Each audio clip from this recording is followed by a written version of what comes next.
the sex scene that I shot, my mom had to be there on set. And I didn't know that at the time, because once again, it was my first movie. So I like came to set and I was like, oh, I'm doing my sex scene. I got a boner, with all that kind of shit. And they're like, where's your mom? I'm like, what are you talking about? Okay, guys, please welcome to the stage. It's the wonderful Christopher Mintz-Plasse.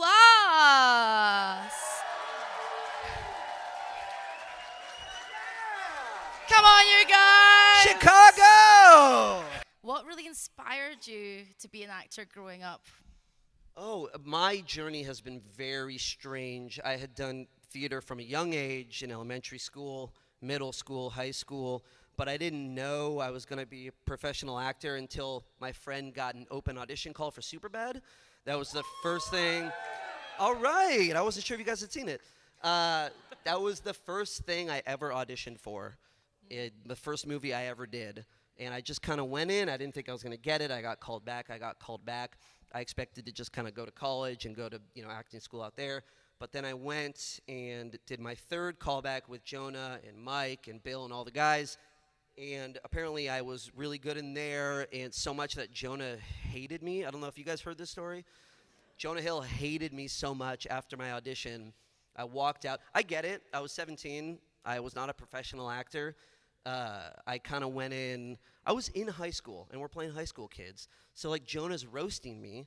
And you remember being in high school, you were just like, yeah, it's my buddy roasting me. It's not going to bother me. I'm going to roast him back. And that's what I did in the audition. And I left the room. I was like, oh, my God, Seth signed my script. Nothing's going to happen. Oh, my God. And Jonah's like, that guy. Till, like, Judd Apatow and Greg Mottola and Seth Rogen. He's like, that guy. Don't cast that guy.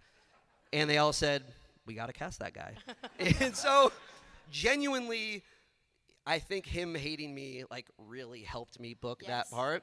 It was a blessing in disguise.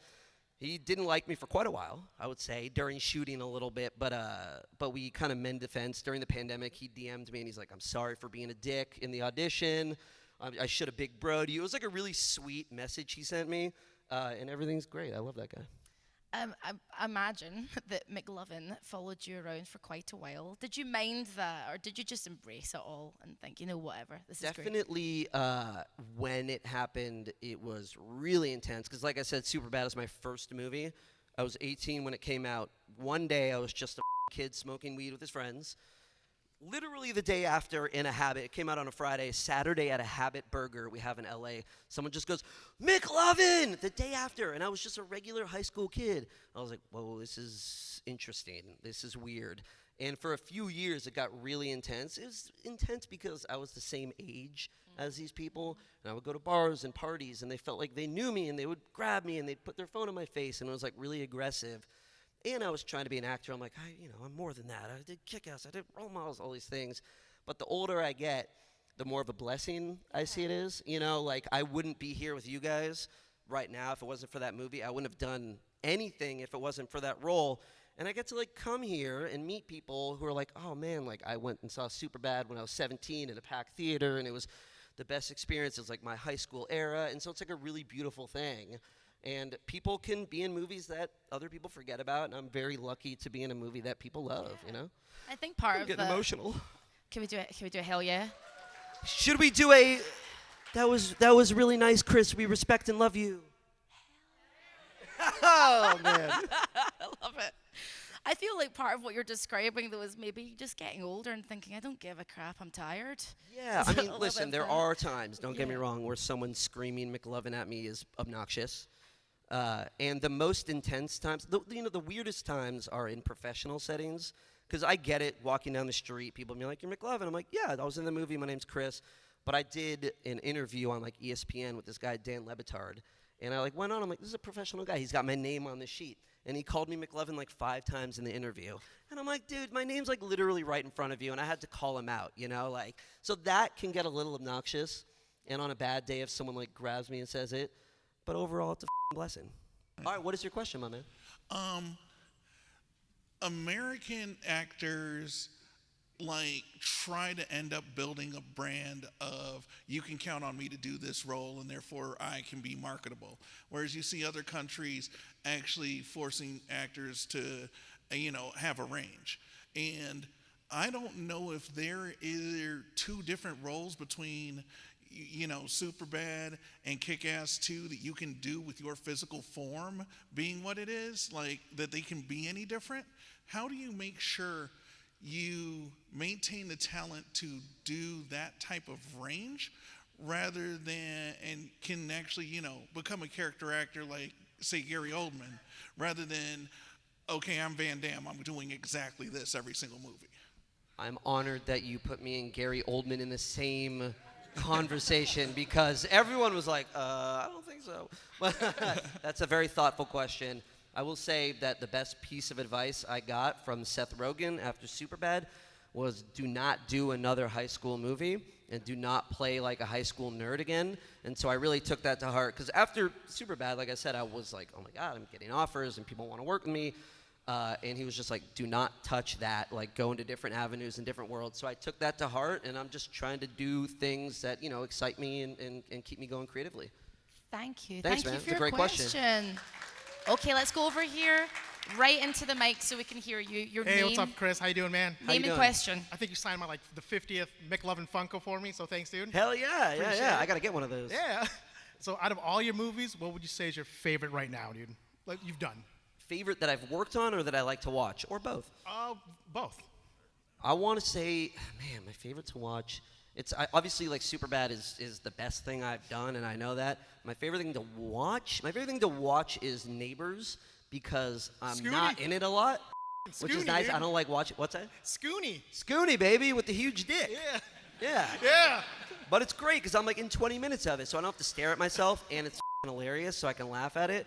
And I think Superbad would be like the best thing that I've done. Although I was a big action fan, so Kick-Ass has a special place in my heart. Thank Thanks, you. man. Thanks, man. Thanks. Woo! Hello over here. Can I get a low key? Woo! A little more low key. Little. Hey, one whisper. Woo. Nice. Sorry. That was Question- only for me. I really had a great time with that. Thank you, guys.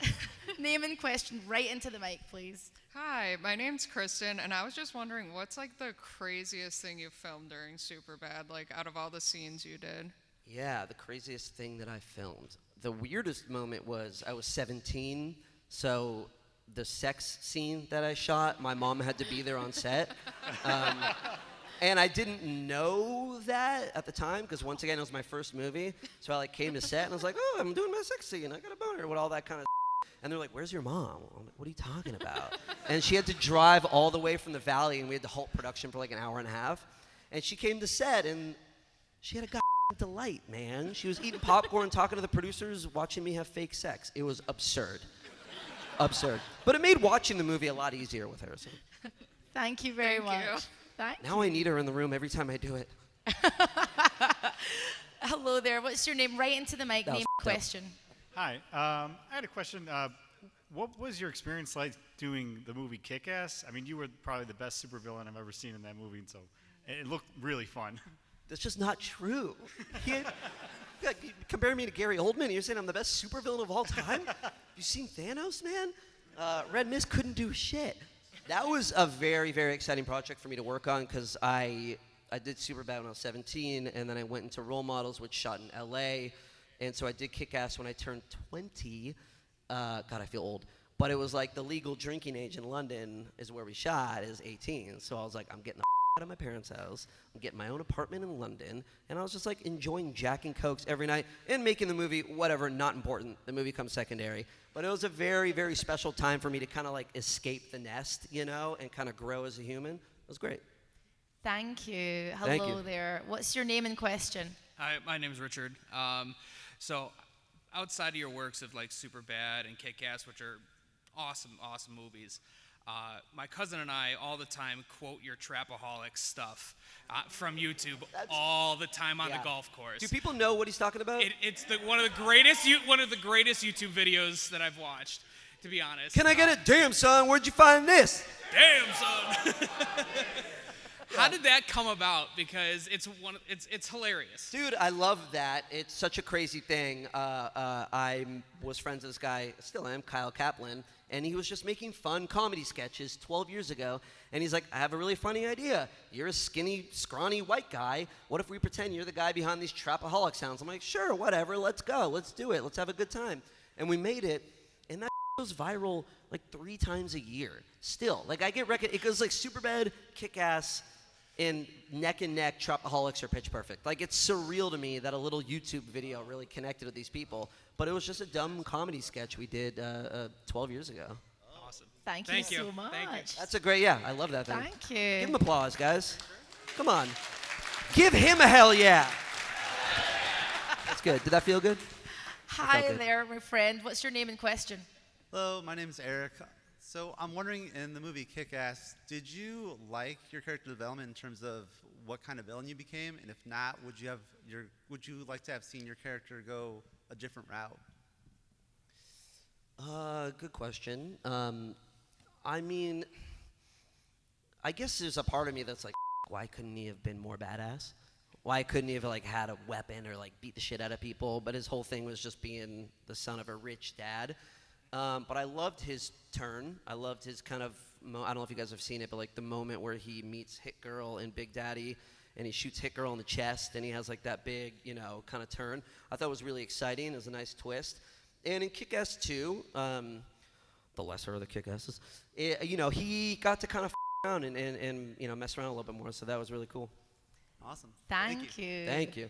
Hello there, my friend. Hey, What Chris. is your name and what is your question? I'm Celis. My question is, at this stage in your career, what is your preference on the roles that you take on?